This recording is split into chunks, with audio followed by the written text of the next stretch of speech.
അസ്സലാമു അലൈക്കും. Welcome back to വിസാൽ മീഡിയ. ഞാൻ ഫക്രുദ്ദീൻ പന്താവർ. ലോകത്തെ തമ്മാടി രാജ്യമായ ഇസ്രയേലും അമേരിക്കയും ചേർന്നിട്ട് ഇറാൻ്റെ പരമോന്നത നേതാവ് അയത്തുള്ള ഖുമൈനിയെ അതിക്രൂരമായിട്ട് കൊന്നുകളഞ്ഞിരിക്കുന്നു. ഒരു രാജ്യത്തിൻ്റെ ഭരണാധികാരിയാണ് ഇവർ ഇല്ലാതാക്കിയത്. ഇവർക്കൊരൊറ്റ ലക്ഷ്യം ഉണ്ടായിരുന്നുള്ളൂ, അയാൾ എങ്ങനെയെങ്കിലും ഇല്ലാതാക്കാൻ. ഒറ്റ കാരണമേ ഉള്ളൂ, ഇവർ പറഞ്ഞത് അനുസരിക്കാത്ത ഒരാളാണ്. ഇസ്രയേലിനും അമേരിക്കക്കും കീഴൊതുങ്ങാൻ ഇറാൻ്റെ പരമോന്നത നേതാവ് തയ്യാറായിരുന്നില്ല. അപ്പോൾ അദ്ദേഹത്തിന് ഈ ഭൂമിയിൽ നിന്ന് ഇല്ലാതാക്കണം, ഇതായിരുന്നു ലക്ഷ്യം. ആ ലക്ഷ്യം ഒരൊറ്റ ആക്രമണം കൊണ്ട് ഇസ്രയേലിനെ വിജയിപ്പിക്കാൻ കഴിഞ്ഞു എന്നുള്ളതാണ്. അപ്പോൾ ഇന്നലെ ഒരു ആക്രമണം നടത്തി, ആ ആക്രമണം നടത്തിയിട്ട് നേരെ കൊണ്ട് ചെന്നിട്ടത് ഈ അയത്തുള്ള ഖുമൈനിയുടെ വസതിക്ക് നേരെയാണ്.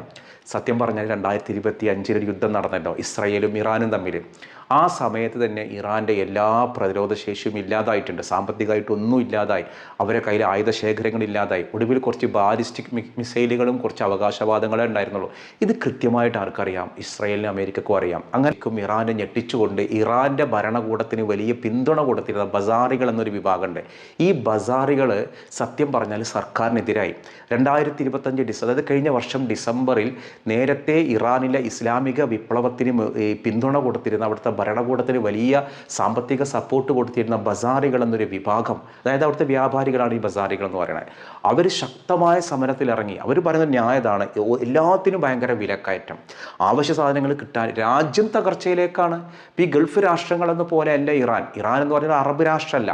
ഇറാന് സ്വന്തമായിട്ട് ആയുധങ്ങളുണ്ട്, ആയുധം കണ്ടെത്തലുണ്ട്, അഭിമാനമുണ്ട്. സ്ത്രീകളൊക്കെ നല്ല ഉന്നത ജോലിയിലും തസ്തികയിലും സയൻറ്റിസ്റ്റുകളൊക്കെ ഉണ്ട്. ഗൾഫ് രാഷ്ട്രങ്ങളെ പോലെയല്ല.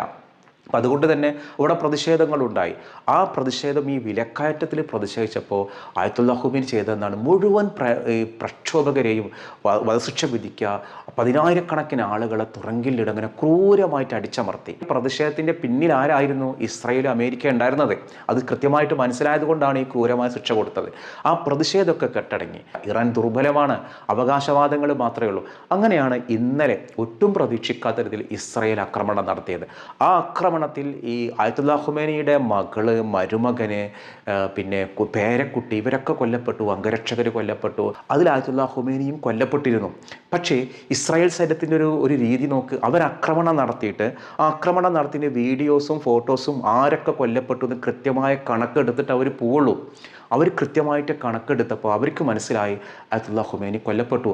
അവിടുത്തെ ഇന്നലത്തെ പത്രം ഇന്നലെ അച്ചടിച്ചിറക്കണമല്ലോ, പത്രങ്ങളത് വാർത്ത വന്നു. അവർ പുറത്തു വിട്ടപ്പോൾ ഇറാൻ പറഞ്ഞു ഒരിക്കലും അങ്ങനെ സംഭവിച്ചിട്ടില്ല. പക്ഷേ എവിടെ? ഞാൻ പറയും മൂപ്പര് ഷഹീദായി എന്ന് പറയുള്ളൂ. കാരണം ധീരമായ മരണ. ഇങ്ങനെയാണ് പോരാളികൾ മരിക്കണത്, അല്ലാതെ പനി പിടിച്ച് കിടന്ന് മരിക്കല്ല. അമേരിക്കക്കും ഇസ്രായേലും എതിരെ ആര് പോരാടുന്നോ ഞാൻ അവരെ കൂടെ ഉണ്ടാവും. മൂപ്പര് ഷിയയാണോ ഇതൊന്നും നോക്കിയിട്ടല്ല ഇപ്പോൾ നമ്മൾ പിന്തുണക്കണത്. മൂപ്പര് ഷിയ, മൂപ്പരെ വിശ്വാസം എന്തോ ആവട്ടെ. ഇനി മൂപ്പര് മുസ്ലിം അല്ല വിചാരിച്ചോ, അമേരിക്കയും ഇസ്രായേലും അച്ചുതണ്ടിനെതിരെ ആര് പോരാടുന്നോ അവർക്ക് പിന്തുണ കൊടുക്കുക എന്നുള്ളത് ഒരു സാമ്രാജ്യത്വ വിരുദ്ധ മനസ്സുള്ള ഒരാളുടെ ചിന്താഗതിയാണ്. അതുകൊണ്ട് അദ്ദേഹം കൊല്ലപ്പെട്ടു എന്ന് കണ്ടപ്പോൾ ഇറാൻ ചെയ്തെന്നാൽ ഗൾഫ് രാഷ്ട്രങ്ങളിലേക്ക് അങ്ങോട്ട് ഡ്രോണുകൾ അയക്കാൻ തുടങ്ങി. ഗൾഫ് രാഷ്ട്രങ്ങൾ പറഞ്ഞാൽ ഗൾഫ് രാഷ്ട്രങ്ങളിലൊക്കെയാണ് അമേരിക്കയുടെ സൈനിക താവളങ്ങൾ. ബഹ്റൈനിൽ, അബുദാബിയിൽ, സൗദിയിൽ, റിയാദിൽ, UAE, ജോർദാനിൽ, ഖത്തറിൽ, കുവൈത്തിൽ, ഇറാഖിൽ, ഒമാൻ ഒഴികെ, മാസം കാണുന്ന പോലെയാണ്, ഒമാൻ ഒഴികെയുള്ള എല്ലാ ഗൾഫ് രാഷ്ട്രങ്ങളിലും ആക്രമണം. ഈ ആക്രമണം ഒന്നും തടുക്കാൻ അമേരിക്കക്ക് കഴിഞ്ഞില്ല. ഗൾഫ് രാഷ്ട്രം ഒരു കാര്യം മനസ്സിലായി, അമേരിക്കയുടെ സൈനിക താവളമാണ്, ഒരു ആക്രമണം വന്നാൽ അമേരിക്കക്ക് പോലും തടുക്കാൻ കഴിയില്ല. കുവൈത്തിലെ വിമാനത്താവളം, ജനവാസ കേന്ദ്രങ്ങൾ, ഹോട്ടലുകളൊക്കെ എന്തിന് ബുർജ് ഖലീഫയിൽ നിന്ന് വരെ ആളുകൾ ഒഴിപ്പിച്ചു. ഈ ഗൾഫ് രാഷ്ട്രങ്ങളിലൊക്കെ ഒരു രാജഭരണമാണെങ്കിലും അവിടെയൊക്കെ സമാധാനമായിട്ട് ജീവിക്കുക. ഇറാന് പോലെയല്ല.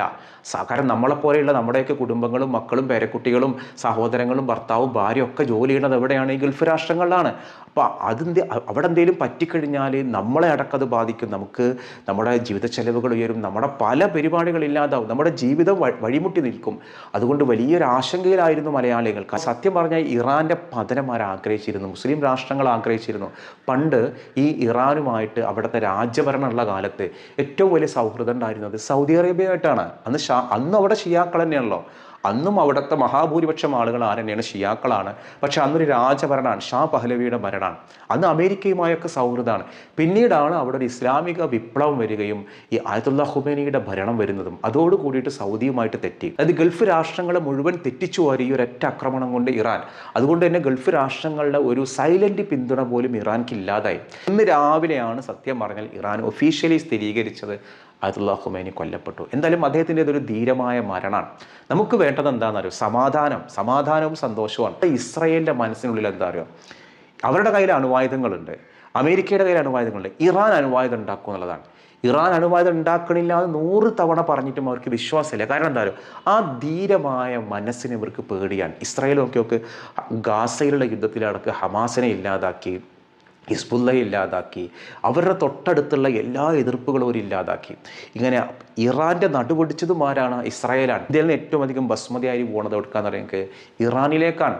ഇറാനുമായിട്ട് സൗഹൃദമുള്ള രാജ്യമാണ് നമ്മുടേത്. പക്ഷേ ഇവിടെ കുറേ ആൾക്കാരുണ്ട്, ഇറാൻ മുസ്ലിം രാജ്യമല്ലേ, എന്നാ കിടന്നിട്ട് എന്താവട്ടെ, ഇല്ലാതാവട്ടെ. എന്തില്ലാതാവട്ടെ? മനുഷ്യരെ കൊന്നതിലേക്ക് ജാതിയും അത് നോക്കിയിട്ട് ആഘോഷിക്കണ കൃമികീടങ്ങളുടെ ഒരു നാടാണ് നമ്മുടേത്. ദയനീയം. അല്ലാതെ എന്താ പറയുക, ആരായിരിക്കും ഇനി ഇറാൻ ഭരിക്കുക എന്നുള്ളതിന് കാത്തിരുന്ന് കാണേണ്ടതാണ്. അദ്ദേഹത്തിൻ്റെ പിൻഗാമികൾ ഭരിക്കുക. ഒരു കാര്യം ഉറപ്പാണ്, ഇനി വരുന്ന ഏതൊരു ഭരണാധികാരിയും അമേരിക്കയോടും ഇസ്രായേലിനോടും താല്പര്യമുള്ള ഭരണാധികാരിയാവും. അതായത് ഇനി ഒരിക്കൽ പോലും ഇസ്രായേൽ ഒരു ഭീഷണി ഉണ്ടാകാൻ പാടില്ല.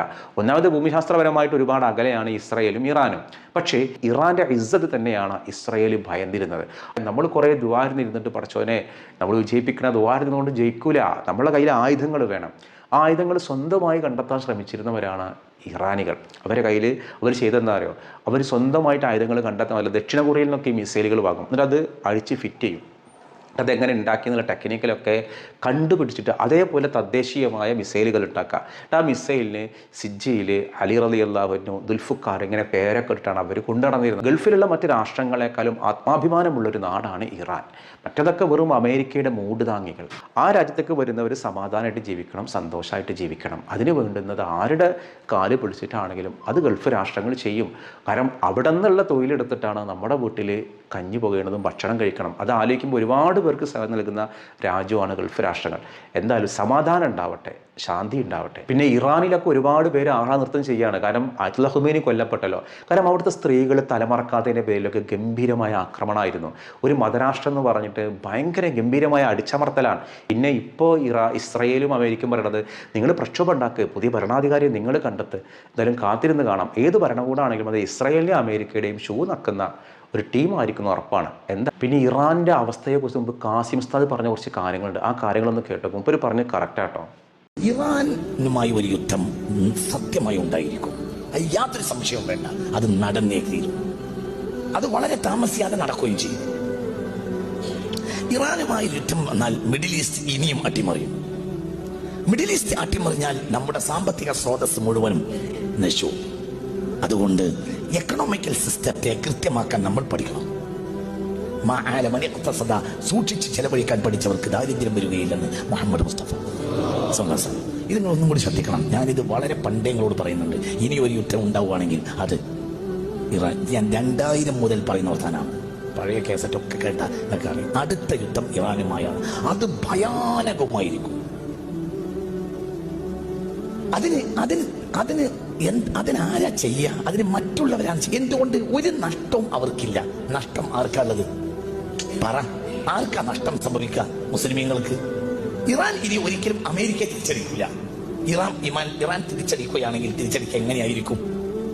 ഒരു സാധാരണ നിലയിൽ ഒരു രാജ്യം തിരിച്ചടിക്കുകയും പോലെ ഇറാൻ തിരിച്ചടിക്കുകയാണെങ്കിൽ ഖത്തറിലോ സൗദിയിലോ പറ ഉള്ള അമേരിക്കൻ ക്യാമ്പുകളെ ആക്രമിക്കുകയാണ് ചെയ്യുക. അപ്പൊ സ്വാഭാവികമായും എന്തുണ്ടാവും? ആ രാഷ്ട്രം ആ പക്ഷത്ത് ചേരും. ഇത് നടക്കൂലേ? നടക്കും. നടന്നേ തീരും. ഇറാനുമായി യുദ്ധം അനിവാര്യമാണ്. അത് നടന്നേ തീരും. അത്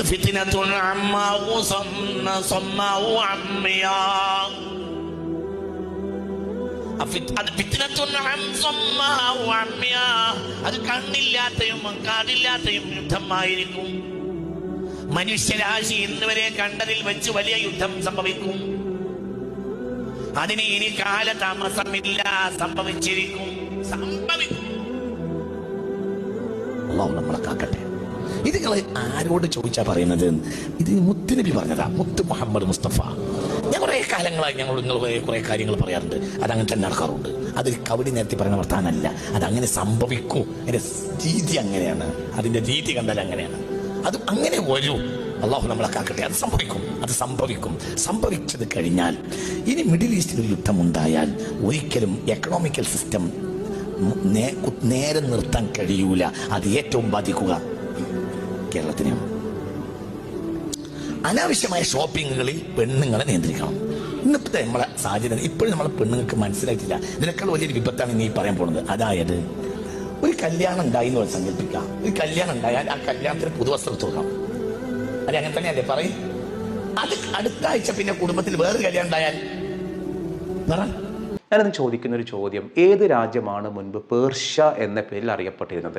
പേർഷ്യ എന്ന പേരിൽ അറിയപ്പെട്ടിരുന്ന നാട് ഏത്? പണ്ടൊക്കെ ആൾക്കാർ പറയും എവിടെ ഉപ്പ അവിടെ ഉപ്പ് പേർഷ്യക്ക് പോയി, പേർഷ്യക്ക് പോയി, ഇങ്ങനെ പേർഷ്യക്ക് പോയി എന്ന് പറയാറുണ്ട്. പേർഷ്യ എന്നറിയപ്പെടുന്ന രാജ്യം ഏതാണെന്നാണ് ചോദ്യം. ആ ഉത്തരവാണ് നിങ്ങൾ കമൻറ്റ് ചെയ്യേണ്ടത്. മറ്റൊരു ദിവസം മറ്റൊരു വീഡിയോയുമായി വീണ്ടും കാണാം. അസ്സലാമു അലൈക്കും.